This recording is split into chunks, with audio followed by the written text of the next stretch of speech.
My brother got a brand new car for his graduation. Dad said, "You're going to do great things." I opened my gift, a stack of cleaning supplies. Mom smiled, "It's time you help around the house." My brother snickered. I packed my bags and left. A few days later, my parents called in panic. "Where are you? Come back. The sun has a funny way of mocking you." On what was supposed to be one of the proudest days of my life, it was shining with an almost personal vengeance, making the world outside look like a postcard I wasn't invited to be in. It was graduation day, for both me and my brother, Alex.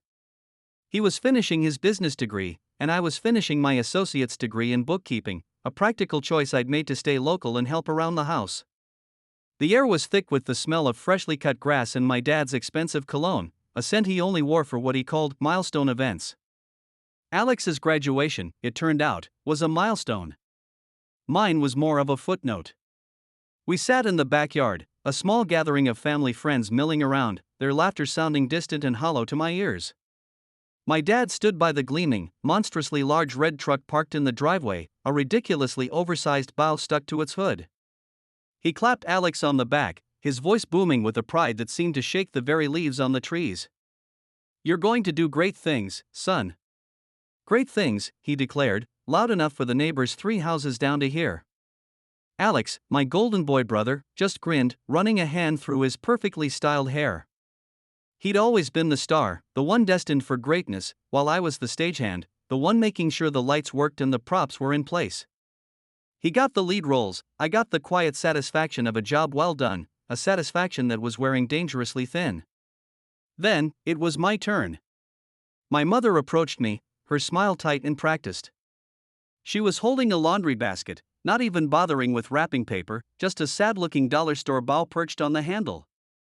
"We have something for you too, sweetie," she said, her voice a little too bright. I looked inside the basket. There was a bottle of bleach, a multi-pack of sponges, a toilet brush, a pair of yellow rubber gloves, and a super-absorbent chamois. A complete set of cleaning supplies. My graduation gift was a starter pack for a janitor. "It's time you really start to help around the house." Mom chirped, as if she'd just handed me the keys to my future. "You're a woman now, and you need to know how to manage a household." From across the lawn, I heard it. A snicker. It was Alex. He was leaning against his new truck, a symbol of his bright future, laughing at my basket of domestic servitude. That was it. That was the sound that broke me. It wasn't a loud, dramatic shatter, but a quiet, deep crack in the foundation of my soul. I looked from the gleaming truck to my bucket of bleach, from my father's beaming face to my mother's expectant one, and I saw my entire life laid out before me, a long, thankless corridor of cleaning up other people's messes. I smiled, a brittle, empty thing. "Thank you," I whispered, the words tasting like ash in my mouth. I picked up the basket and walked back into the house, the sound of the party fading behind me. I didn't cry. I didn't scream. I just went to my room, placed the cleaning supplies neatly under the sink in my bathroom, and pulled my largest suitcase from the back of the closet. I packed methodically, folding the clothes I had bought with my own money from my part-time job. I packed my textbooks, my laptop, and the small box of cash I had been saving for years, a little voice always telling me to prepare for a rainy day. It seemed a hurricane had just made landfall.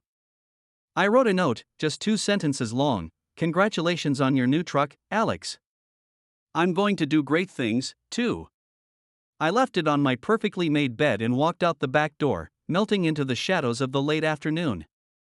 I didn't know where I was going, but for the first time in my life, I felt like I was moving in the right direction. I had enough money for a few weeks at a cheap motel on the other side of town, a place where no one knew my name. The first day was a blur of adrenaline and fear. I turned off my phone, knowing it would be a barrage of accusations and guilt trips. The silence was deafening at first, then it became peaceful. For the first time, there was no one to please, no one's schedule to manage, no one's expectations to meet but my own. It was on the 3rd day of my self-imposed exile that I started to think. I sat on the lumpy motel bed with a notepad and a pen and began to list all the things I did around the house. It started small: laundry, dishes, vacuuming. But as I wrote, the list grew, sprawling across the page like an invasive vine. I didn't just help with groceries, I planned every meal, meticulously catering to my mother's supposedly delicate stomach and my father's ever-changing dietary whims. I managed the family calendar, scheduling every single doctor's appointment, dentist visit, and parent-teacher conference. I was the one who paid all the bills online, navigating the labyrinthine websites for the mortgage, the utilities, the car insurance, using a joint account my parents had set me up with for household expenses. I even handled my dad's invoicing for his freelance graphic design work, organizing his clients and chasing payments, a task he always claimed he was too creative to be bothered with. My help wasn't help.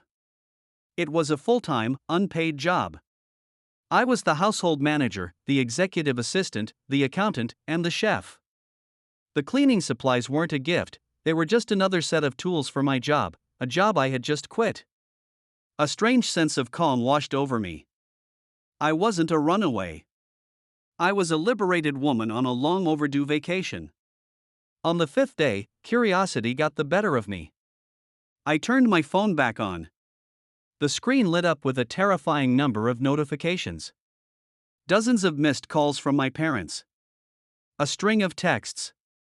I braced myself for the anger, the "how could you be so ungrateful" speeches. But that's not what I found. The messages were frantic, laced with a panic that was utterly foreign to my self-assured parents. "Where are you? Your mother is asking for you. Chloe, call home immediately. It's an emergency. Pick up the phone. The internet is down."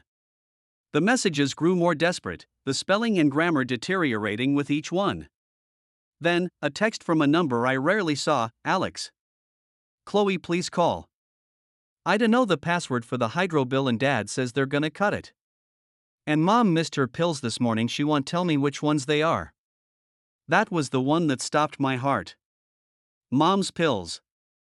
I had been laying them out for her every morning and every night for the past 3 years in one of those little plastic organizers. She'd told me they were for her allergies and that she just needed help remembering to take them. A cold dread, heavy and suffocating, began to creep up my spine. This was more than just forgotten chores. Driven by a grim new purpose, I opened my laptop and connected to the motel's spotty Wi-Fi. I still had all the passwords saved. I logged into the family's email account. What I found made the blood drain from my face. It was a digital tapestry of neglect and deceit. There were multiple overdue notices, not just for the hydro bill, but for the mortgage, the credit cards, and the property tax. All of them were flagged as final notice. My father, the man who prided himself on his business acumen, was on the verge of financial collapse without his 17-year-old bookkeeper. But that wasn't the worst of it. I searched for emails from my mother's doctor. I found a long chain of correspondence, not about allergies, but about something called mast cell activation syndrome, a severe immunological disorder that could be triggered by stress, certain foods, and environmental factors. Her delicate stomach wasn't a preference, it was a dangerous medical condition. The immaculate house I was forced to keep wasn't about my mother's obsession with cleanliness, it was a medical necessity to keep allergens and triggers at bay. I found the online portal for the pharmacy and logged in. The pills I had been sorting weren't antihistamines. They were a complex cocktail of stabilizers, inhibitors, and emergency medications, including an EpiPen I was never told existed. My mother hadn't just needed help remembering her pills, her life literally depended on taking the right ones at the right time, a task she had outsourced to her unsuspecting daughter. They hadn't lied to me, they had weaponized my ignorance. They had turned my love and sense of duty into a cage, making me the guardian of secrets I was never meant to understand. The panic in their texts suddenly made perfect, horrifying sense. The system wasn't just down, the system had walked out the door with a suitcase and a dream. Just then, my phone rang. It was my father.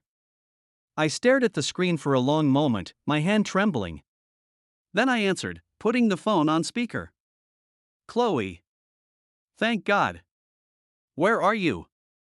You need to come home right now," he yelled, his voice strained with panic. "Your mother is having a reaction, she's not breathing properly."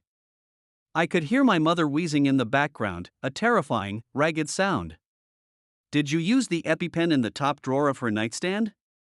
I asked, my voice eerily calm. There was a pause. The what? My father asked, his voice small.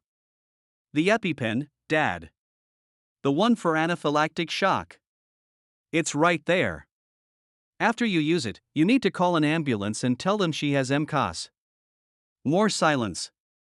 I could hear him fumbling, Alex shouting in the background.